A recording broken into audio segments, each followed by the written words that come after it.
ایک دفعہ کا ذکر ہے کہ ایک جنگل تھا جس میں مختلف جانور ہنسی خوشی رہتے۔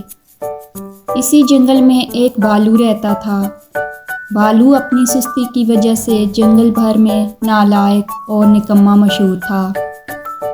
جنگل کا قانون تھا کہ کوئی جانور کسی دوسرے جانور کا کھانا نہیں چرائے گا بلکہ خود محنت کرے گا۔ لیکن اب بھلا اس نکمے بھالو کو یہ بات کون سمجھاتا؟ اسے جس نے بھی سمجھایا وہ سمجھا کر تھک گیا۔ وہ کبھی کسی کی مچھلیاں چرا لیتا اور کبھی شہد کی مکھیوں کو بھگا کر ان کا شہد ہڑپ کر جاتا، کبھی بندر کے کیلے چرا لیتا تو کبھی کسی اور جانور کے پھل چرا لیتا۔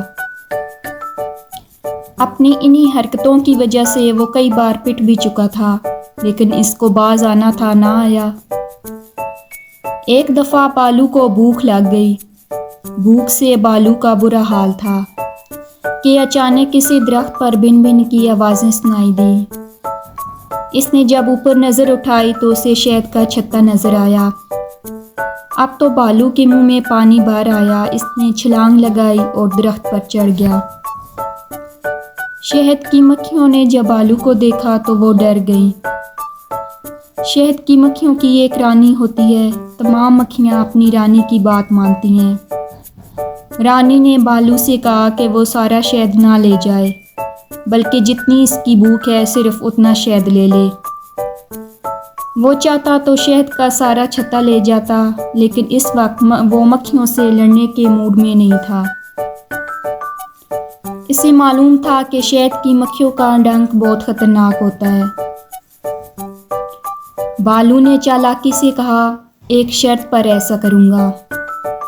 مجھے جب بھی بھوک لگے گی شہد دیا جائے گا۔ رانی نے اس وقت چھتا بچانے کے لیے حامی بھر لی، لیکن بعد میں رانی کو اندازہ ہوا کہ وہ ان کی محنت مفت میں ہڑپ کرنا چاہتا ہے۔ کچھ دن تک یوں ہی ہوتا رہا۔ بھالو نے ایک مرتبان چرا لیا تھا۔ شہد کی مکھیاں روزانہ شہد مرتبان میں ڈالتی رہیں اور وہ مزے سے مفت کا شہد کھاتا رہا۔ مفت کا کھانے میں اسے مزہ آنے لگا۔ جب کبھی شہد کم ملتا یا دیر سے ملتا، بھالو زور زور سے چیخیں مار کر درخت کو ہلا کر رانی کو ڈراتا۔ رانی نے بھالو کی اس بدمعاشی سے تنگ آ کر ایک دن تمام مکھیوں کو جمع کیا اور کہا، بھالو کی بدمعاشی روز بروز بڑھ رہی ہے۔ وہ ہم سے زبردستی ہمارا کھانا لے جاتا ہے اور خود سارا دن کاہلوں کی طرح پڑا رہتا ہے۔ ہمیں اسے سبق سکھانا چاہیے۔ مکھیوں نے بن بن کی آوازیں نکال کر رانی کا ساتھ دینے کا اعلان کیا۔ فیصلہ ہوا کہ دوپہر میں بھالو پر ایک ساتھ حملہ کیا جائے گا۔ رانی نے اس موقع پر دیگر جانوروں سے رابطہ کر کے مدد کی درخواست کی۔ بندر بھی اس سے بہت تنگ تھے کیونکہ وہ ان کے کیلے کھا جاتا تھا۔ بندروں نے بھی رانی کا ساتھ دینے کا اعلان کر دیا۔ دوپہر کے وقت بھالو درخت پر بیٹھا شہد ملنے کا انتظار کر رہا تھا، لیکن اب تک ایک مکھی بھی شہد لے کر نہیں آئی تھی۔ اسے غصہ آنے لگا۔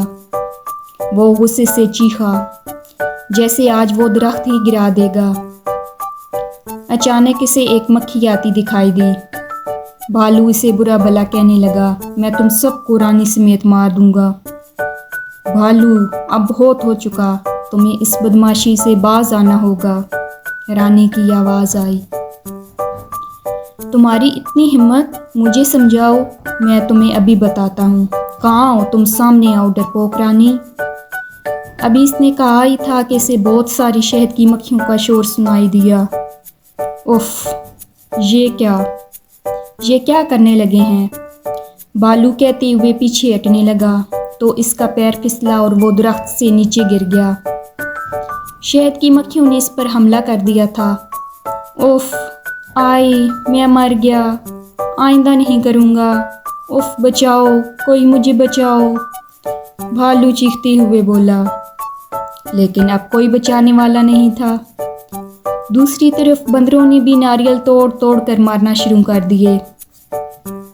تب وہ درد سے چیخنے چلانے لگا اور وہاں سے بھاگ نکلا۔